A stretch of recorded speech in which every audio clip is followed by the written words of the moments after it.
కురువ ఐలమ్మ గారు అనుకుంటా, ఎల్లమ్మ గారు అనుకుంటా, లేదు ఎల్లయ్య అని అంటున్నారు కానీ ఆయన భార్య సర్పంచ్ నాకు తెలిసి ఇక్కడ పాములపాడు. ఆమె సర్పంచ్ ఉన్నప్పుడు ఇక్కడ నీటి సమస్య ఉండేది, అసలు చుక్క నీళ్లు లేకుండా. కానీ ఈ రోజు నీళ్లు పాములపాడు, ఇక్కడ పాములపాడులో నీళ్లు ఉన్నాయంటే తెలంగాణ నుండి పైప్ లైన్ వేసిన ఘనత బైరెడ్డి రాజశేఖర రెడ్డి గారిది. అట్లాగే మరి ఇప్పుడు కొత్తగా ఎవరో దిగినారు, దుబాయ్ నుంచి దిగినాడంట ఆయన. ఈడు ఎవ్వరు లేరనా వైసీపీ పార్టీలో వాళ్ళకు. ఆడ ఎక్కడో దుబాయ్లో ఉంటాడంట, ఇంజక్షన్లు ఓడుస్తాడంట. ఇంజక్షన్లు ఓడిస్తే వెంటనే నొప్పి తగ్గుతుందంట 2 రోజులకు, మళ్ళా 3వ రోజు కాళ్ళు కూడా తీసేయాల్సి వస్తుందంట. ఆయనను తీసుకొచ్చినారు. కొంచెమన్నా రోషం ఉందా వైసీపీ నాయకులకు? ఇక్కడ నాయకులు అనే వాళ్ళు లేరా? ఇక్కడ ఉన్న వాళ్ళను ఎమ్మెల్యే క్యాండిడేట్ గా డిక్లేర్ చేసుకోలేరా? పాపం ఉన్న ఎమ్మెల్యేని పాపం అవమానించి పంపించేసి ఇక్కడ ఉన్న నాయకులు మళ్ళా నేను ఎక్కడ వస్తానో ఎక్కడ మళ్ళా ఓటు అడుగుతానో అని చెప్పి నా పైన కేసులు పెట్టి ఆఖరికి పోలీసులతో కొట్టించి నేను ఎప్పుడు భయపడలేదు కేసులకు. ఎందుకంటే ఉన్న బ్లడ్ ఏంది నాకు బైరెడ్డి బ్లడ్, ఎన్నడూ భయపడలేదు. నేను జిల్లా అధ్యక్షులుగా చేశాను, యూత్ వింగ్ కి జనరల్ సెక్రటరీగా చేశాను. ఇక్కడ ఉన్న సమస్యల గురించి కూడా నేను మాట్లాడాను.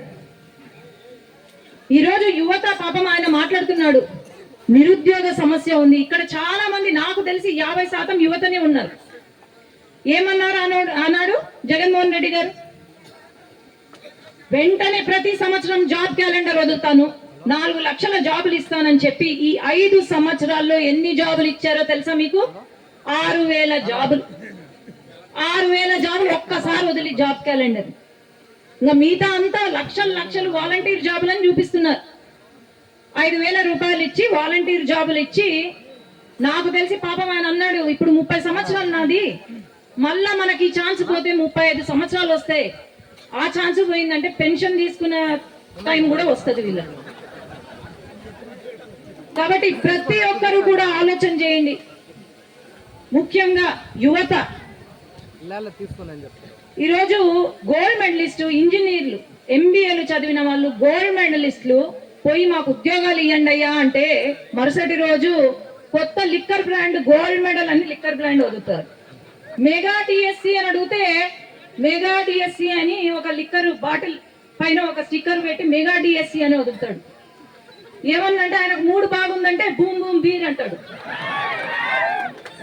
ఇది కేవలం మద్యపాన నిషేధం అని ఆ రోజు చెప్పి మద్యం పైనే ఈ రోజు మన రాష్ట్రాన్ని నడుపుతున్నాడు.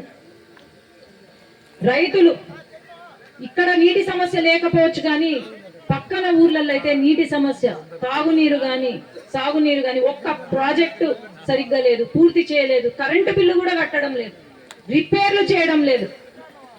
ఎందుకంటే గేట్లు కూడా వదలడం లేదు. మళ్ళీ ఎందుకు వదిలితే మళ్ళా వాళ్ళ ఇసుక బిజినెస్ కి అడ్డం వస్తుంది, మళ్ళా బ్రేక్ పడుతుంది వాళ్ళ ఇసుక తవ్వకాలకు అని చెప్పి గేట్లు కూడా వదలడం లేదు. కాబట్టి ప్రతి ఒక్కరం ఈసారి మటుకు అవకాశం పోతే, ఇది రాక్షస పాలన ఈ 5 సంవత్సరాలు జరిగింది. ఆడుదామాంధ్ర అని చెప్పి మన జీవితాలతో ఆడుకున్నారు. ఇంకా వచ్చే 5 సంవత్సరాలు మాత్రం ఇప్పుడు కొత్తగా జీవో వేస్తున్నారు, జీవో తెచ్చినారు. మళ్ళా వాళ్ళు అధికారంలోకి వస్తాయంట. ఇప్పుడు వరకు అనాధికారంగా మనవి లాక్కున్నారు ల్యాండ్స్, భూములు. ఇప్పుడు వాళ్ళకంట ఒరిజినల్స్ అంతా వాళ్ళ దగ్గర పెట్టాలంట. ఇంకా వాళ్ళు ఎక్కడైనా ఎవరికైనా ఇచ్చేయచ్చు. మన దగ్గర జెరాక్సులు పెడతారంట. ఆ జెరాక్సులు కనుక తీసుకొని పోతే మనకు లోన్లు కూడా ఇయ్యరు బ్యాంకులలో.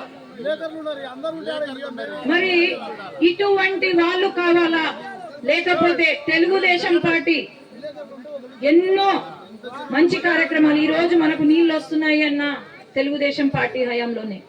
ఈ రోజు ఉద్యోగాలు వస్తున్నాయి, ఆ రోజు ఉద్యోగాలు పరిశ్రమలు వచ్చాయి. కానీ ఈ రోజు ఒక్క పరిశ్రమ లేదు. ఈ రోజు ఆ రోజు నందికొట్కూరుని సీడ్ హబ్ గా చేస్తానన్నాడు. కానీ సీడ్ హబ్ గా కాదు కదా, పాపం విత్తనాలు కల్తీ విత్తనాలు అమ్ముకునే వాడిని ఎంపీగా పెట్టినారు. ఎవరైనా చూసినారా? పోచా బ్రహ్మానందరెడ్డి గారిని అంట. ఎవరైనా చూసినారు? కాదు, ఈ 5 సంవత్సరాలు కాదు, పోయినసారి ఎన్నికలకు కూడా ప్రచారానికి కూడా చూసలేరంట ఎవరు. అది ఈ 5 సంవత్సరాల్లో ఆయన ఎక్కడైనా మన సమస్యల గురించి పార్లమెంట్ లో మాట్లాడినారా? లేదు. ఒక అవకాశం ఇవ్వండి. బైరెడ్డి కూతురుగా నేను ఏం చేయగలుగుతానా అని మీ అందరికీ నేను అయిన రోజే నేను చూపిస్తాను.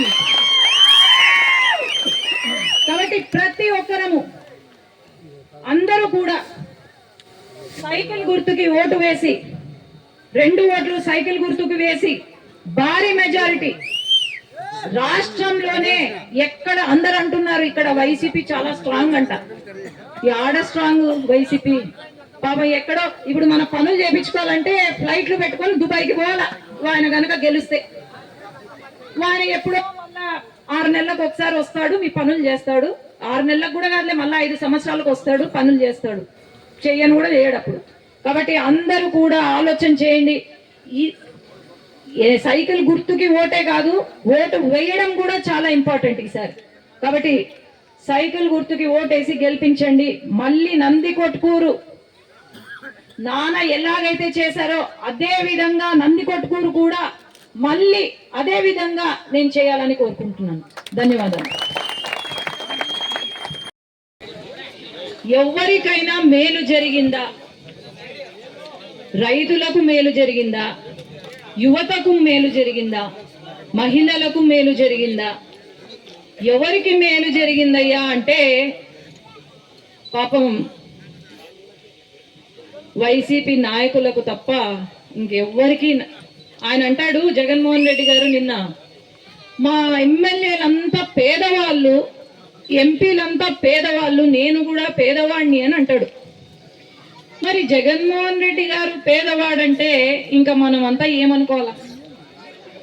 ఈరోజు ఎమ్మెల్యేలు ఎంపీలు రోజుకి లక్షలు సంపాదిస్తున్నారు, వాళ్ళు పేదవాళ్ళు అంట. నందికొట్కూరులో ఏదైనా అభివృద్ధి జరిగిందంటే అది బైరెడ్డి రాజశేఖర్ రెడ్డి గారి హయాంలో జరిగింది తప్ప ఇంకెక్కడ